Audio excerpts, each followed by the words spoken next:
नमस्कार, loud India TV पर आपका स्वागत है। आप इस प्रोग्राम को चौथी दुनिया के ऊपर भी देख सकते हैं और जिन्हें लाउड इंडिया टीवी के प्रोग्राम यूट्यूब पे देखने हैं वो चौथी दुनिया के यूट्यूब के ऊपर देख सकते हैं। मैं आज दिन भर सोच रहा था कि हमारे टेलीविज़न चैनल हमारे मस्तिष्क को कितना प्रभावित करते हैं, पर प्रभावित करने के बाद वो क्या-क्या चीज़ें खोलते हैं, उसके ऊपर हम ध्यान नहीं देते और उसके ऊपर सरकार भी ध्यान नहीं देती क्योंकि सरकार को ये जो टेलीविज़न चैनल का रुख है कि वो समस्याओं से लोगों का ध्यान हटाते हैं। जैसे अभी ताज़ा एग्ज़ाम्पल है इसका सुशांत सिंह राजपूत की आत्महत्या का किस्सा। आप इसको लगातार देख रहे होंगे और आपको लग रहा होगा कि सुशांत सिंह राजपूत की आत्महत्या या हत्या जिसकी सीबीआई जांच कर रही है, ये भारत की सबसे बड़ी घटना है।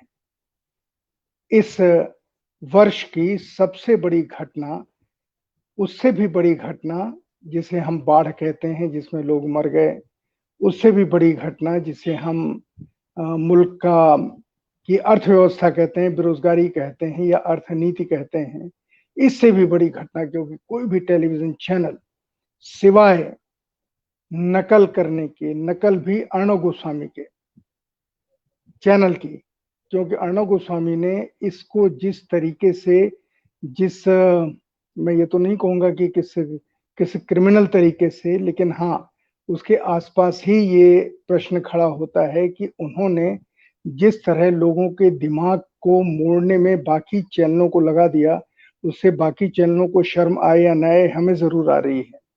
वो चैनल नकल कर रहे हैं ताकि उनकी टीआरपी बढ़े और उनको लग रहा है कि ये देश सिर्फ सुशांत सिंह राजपूत की आत्महत्या, हत्या की खबर में या रिया चक्रवर्ती कब गिरफ्तार होती है, उसमें ज़्यादा है। और जिस तरीके से टेलीविज़न चैनल लगे हुए हैं कि सुशांत सिंह राजपूत के लोग यहाँ आए, लोग मतलब उनके साथ काम करने वाले लोग, वो रहस्यमय लड़की, वो रहस्यमय लड़का, वो दूरी दोनों की, सीबीआई ने किस तरीके से कूपर हॉस्पिटल जाकर के पोस्टमार्टम रिपोर्ट के ऊपर बातचीत की, जिस तरीके जो आप टेलीविज़न पे देख रहे होंगे। मेरा विषय वो बताना नहीं है क्योंकि वो तो आप देख ही रहे हैं। मैं सिर्फ ये आपसे कह रहा हूँ कि आपके दिमाग को जिस तरह से इन्होंने बांध करके और इस एक घटना के ऊपर रख दिया, उसने हमको एक तो ये बताया कि भविष्य में भी जब कभी हमारे सीमा के ऊपर कोई गड़बड़ होगी और उस गड़बड़ में कहीं पर हमारी भी थोड़ी-सी चूक नज़र आएगी, तो इसी तरह के प्रोग्राम हमें नज़र आएँगे। पर इस सारी चीज़ में आप एक चीज़ के ऊपर थोड़ा ध्यान दीजिए। ये हमारे टेलीविज़न चैनल अपनी गफ़लत में इन्होंने क्या खुलासा कर दिया। खुलासा कर दिया इन्होंने, ये बता दिया कि बम्बई की फ़िल्मी दुनिया और उस फ़िल्मी दुनिया से जुड़े हुए हमारी लॉ एनफोर्समेंट एजेंसीज़ के लोग, वो चाहे नारकोटिक्स के हों, चाहे ईडी हो, एनफोर्समेंट डायरेक्टरेट हो या इनकम टैक्स हो, ये सब कितना पैसा फ़िल्म वालों से लेते हैं उनकी कमियाँ छिपाने के लिए। वो ये बता रहे हैं कि ये विभाग बिल्कुल सुस्त हैं, इन विभागों ने कोई काम नहीं किया। तो आज जब रिया चक्रवर्ती के व्हाट्सएप मैसेज में इन्हें एक लिंक मिला कि सुशांत राजपूत ड्रग्स लेता था और जिसमें एक में वो कह रही कि उसे चरस या हशीश कुछ छुड़वानी है। मैंने पढ़ा नहीं है पर मैं टेलीविज़न चैनल देख के आपको बोल रहा हूँ कि वो छुड़वानी है।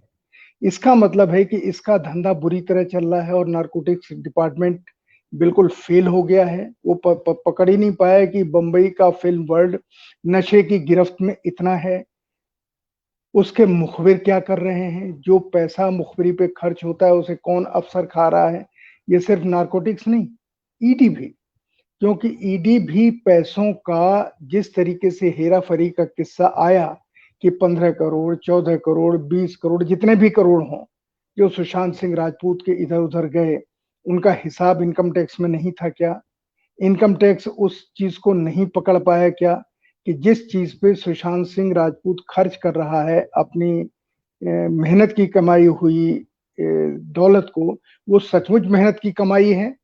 अगर मेहनत की कमाई है तो इनकम टैक्स ने उसको एक्सेप्ट किया है, तब फिर वो पैसा कहीं भी खर्च करे, किसी के साथ भी खर्च करे, उससे इनकम टैक्स टैक्स को क्या मतलब? अब इनकम टैक्स कूदा है, ये पैसा कहाँ कहाँ खर्च हुआ जो कि इनकम टैक्स का काम नहीं है, लेकिन वो काम कर रहा है। क्यों? उसे बहती गंगा में हाथ धोना है। ईडी पैसा इधर उधर कहाँ हो रहा है, सिर्फ उसके पास एक केस है, सुशांत सिंह राजपूत का और रिया चक्रवर्ती का, और कोई केस नहीं। उसी तरीके से नारकोटिक्स, अब उस एक एसएमएस के जरिए से टेलीविजन चैनल ब्रेकिंग न्यूज दे रहे हैं, नारकोटिक्स डिपार्टमेंट भी कूदा। अरे कहाँ कूदा?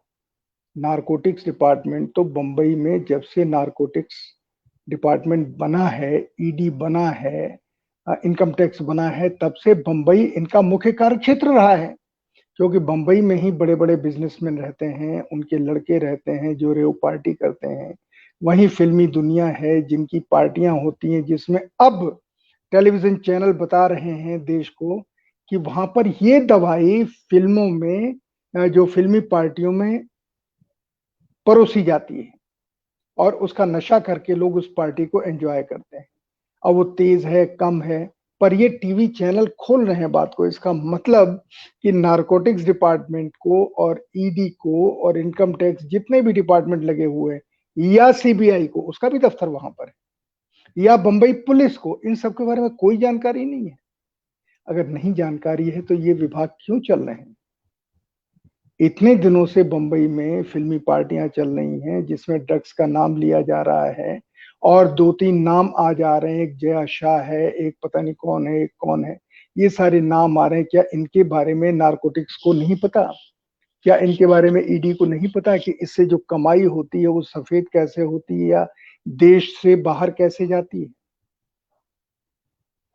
इस चीज को टेलीविजन चैनल ने खोल दिया कि हमारी लॉ एनफोर्समेंट एजेंसीज कितनी खोखली हैं।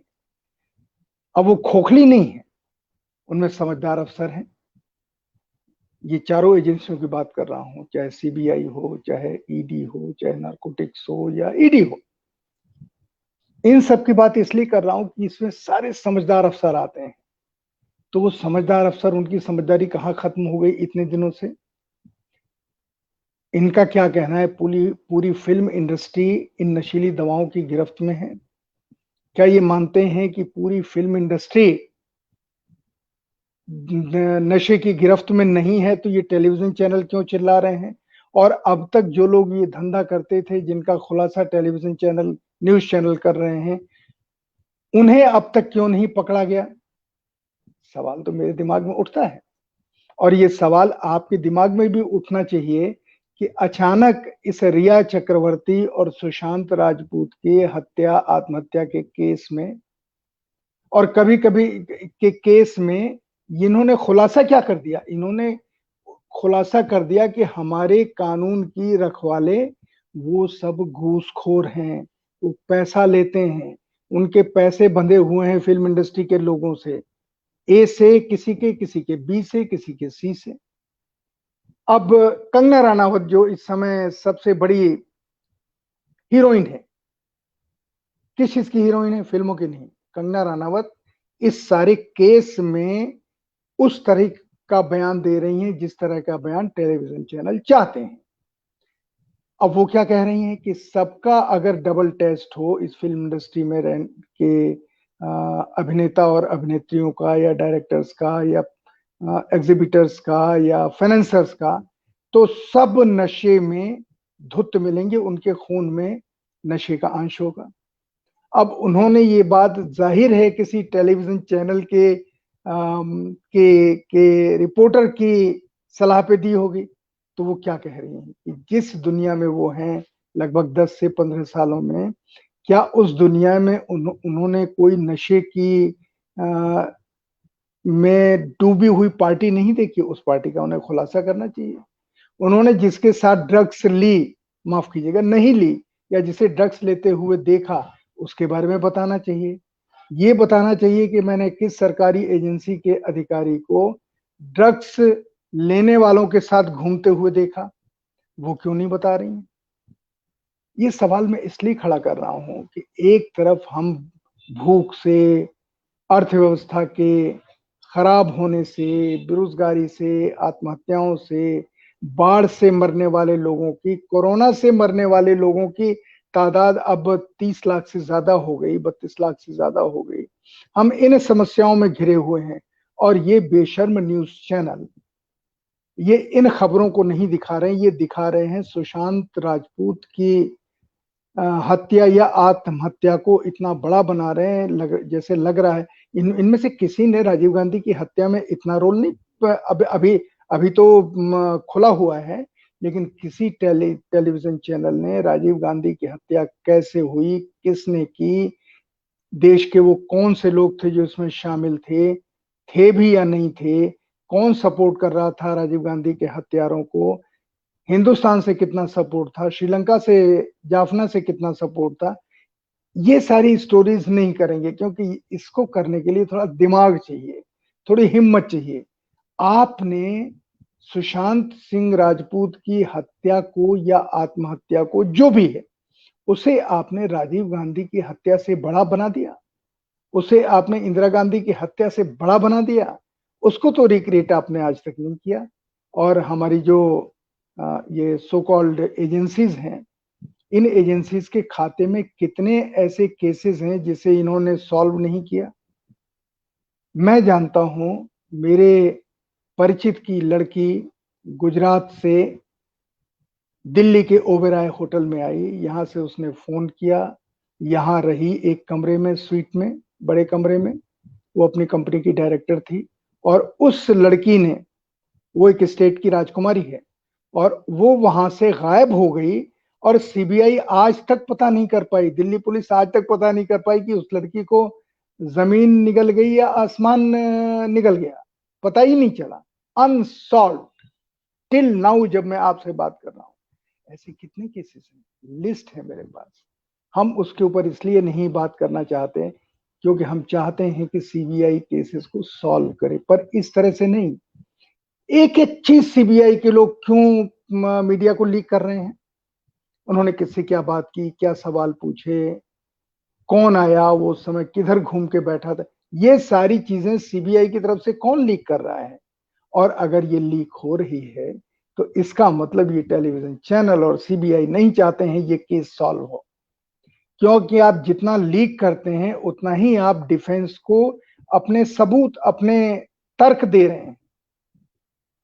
और वकील जो सुशांत सिंह राजपूत के पिता के वकील हैं, बहुत अच्छे सज्जन हैं, विकास सिंह जी, अटॉर्नी जनरल जैसे पोस्ट पे रहे हुए हैं, तो विकास सिंह को पब्लिसिटी मिल रही है, केस को पब्लिसिटी मिल रही है, सीबीआई को पब्लिसिटी मिल रही है, सीबीआई एक एक कदम किसी किसी को लीक कर रहा है और वो ब्रेकिंग न्यूज बना के दिखा रहा है।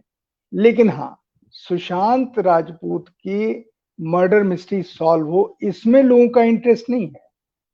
सबका इंटरेस्ट एक है कि रिया चक्रवर्ती गिरफ्तार हो जाए और जैसे ही देखिएगा आप गिरफ्तार हुई, ये सारी कहानी बंद हो जाएगी।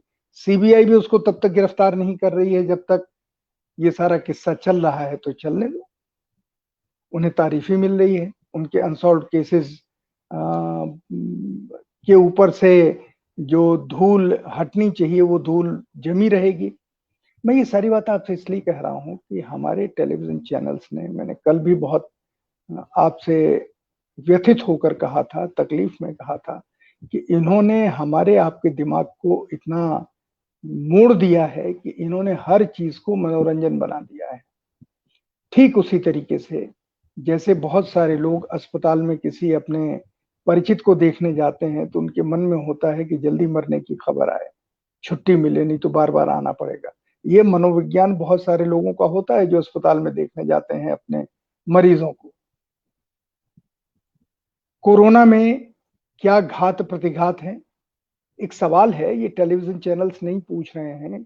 आपके दिमाग में भी ये सवाल क्यों नहीं उठ रहा है कि कोरोना जिन्हें संक्रमित कर रहा है वो सिर्फ अमीरों को या अपर मिडिल क्लास को क्यों ही उन्हीं क्यों संक्रमित कर रहा है?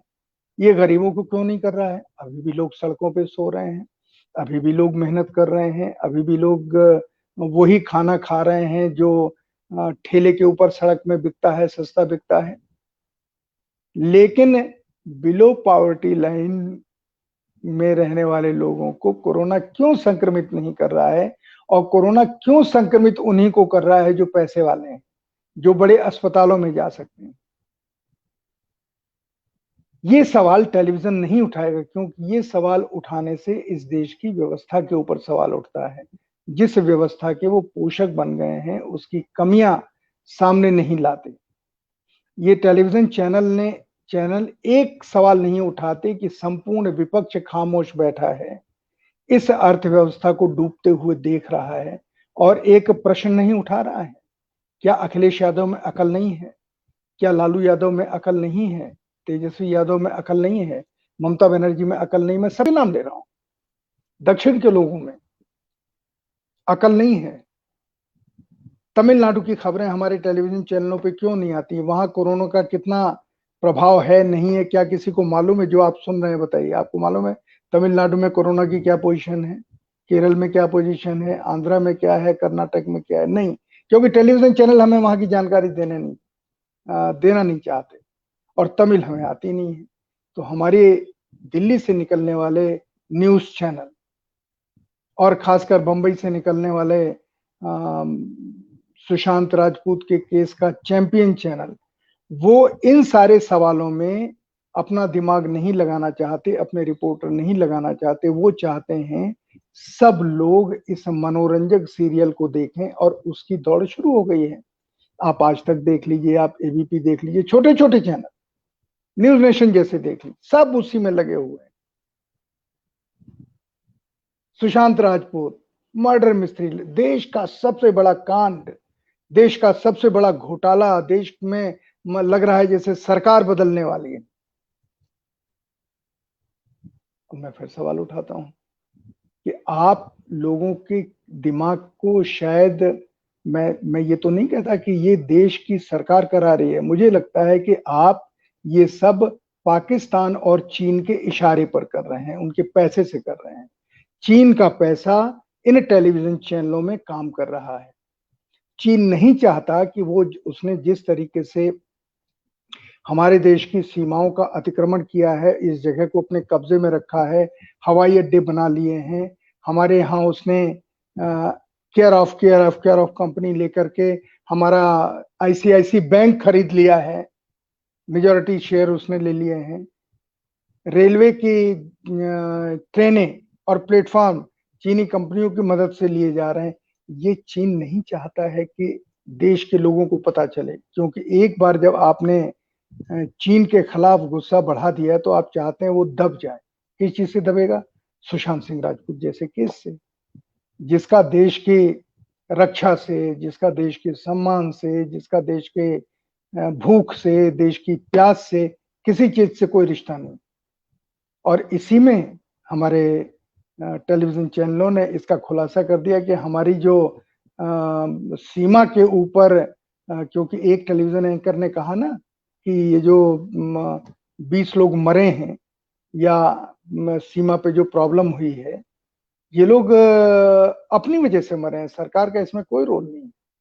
सीमा के ऊपर जब सिपाही मरता है तो वो सिपाही अपने आप मरता है, उस सिपाही के मरने में सरकार का कोई दोष नहीं है। उस एंकर ने कहा, महान एंकर हैं,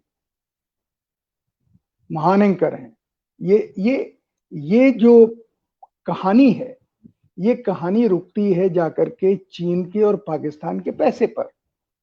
पाकिस्तान की सीमा के ऊपर पाकिस्तान क्या क्या कर रहा है, सडनली हमारे यहाँ खबरें आनी बंद हो गई, क्योंकि हमारे यहाँ अब खबरें आ रही हैं ड्रग्स की, खबरें आ रही हैं फिल्म इंडस्ट्री में कुछ लोगों को अभी परेशान करने की इसलिए कोशिश होगी क्योंकि जो ये खबर आई है कि सुशांत राजपूत ड्रग्स ले रहा था, कौन सप्लाई कर रहा था? अब रिया चक्रवर्ती के डिफेंस में इन कमबख्तों ने एक अपने आप खबर चला दी। कि रिया चक्रवर्ती अपनी किसी, वो जो कौन मोदी है जो इनके यहाँ काम करती है, उससे वो कह रही हैं रिया चक्रवर्ती कि सुशांत ड्रग्स छोड़ना चाहता है, उसे हम लोगों को सही दवाई दिलवानी चाहिए, डॉक्टर के पास ले जाके। और वो रो रहा था और इन सारी चीजों से दूर जाना चाहता। तो आपने तो रिया का एक अच्छा चेहरा दिखा दिया। जिस रिया को आपने सबसे बड़ी खलनायिका बना रखा था, आपने उसका एक दूसरा पहलू लोगों को दिखा दिया और लोगों के दिमाग में आया कि ये लड़की तो, बहुत लोगों ने मुझे कहा कि ये लड़की तो सुशांत से ड्रग्स छुड़वाना चाहती थी। और अगर सुशांत ड्रग्स ले रहे थे तो फिल्म इंडस्ट्री के जितने लोग ड्रग्स ले रहे हैं, नारकोटिक्स क्या कर रहा है, या पैसा इधर उधर जा रहा है, उसमें फिर इनकम टैक्स क्या कर रहा है,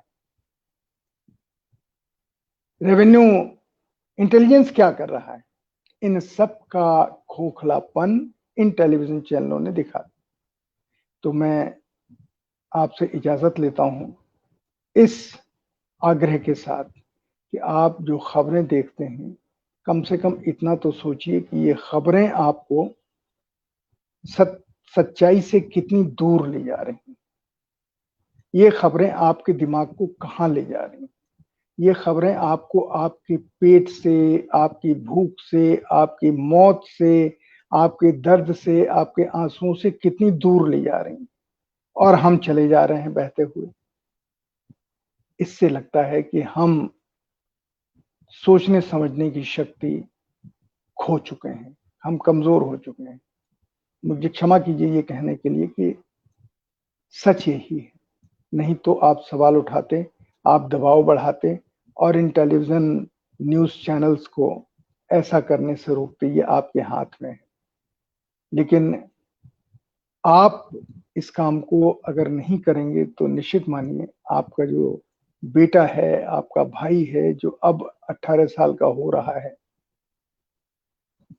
उसके पल्ले कुछ आएगा नहीं। हमारा देश दोबारा 1947 से पहले की स्थिति में पहुंच जाएगा। ये अलग विषय है जिसके ऊपर किसी दिन बात करेंगे कि हम 247 से पहले की स्थिति में तो नहीं जा रहे हैं। कल या परसों इसके ऊपर बात करेंगे। लेकिन आज तो इन टेलीविजन चैनलों ने जिस तरीके से हमारी लॉ एनफोर्समेंट एजेंसीज की कलई खोली है और फिल्म इंडस्ट्री की कलई खोली है, उसको देख के लगता है कि अपनी वाहवाही कराने के चक्कर में सीबीआई, ईडी, इनकम टैक्स, इन सब ने अपना खुद नकाब उतार दिया।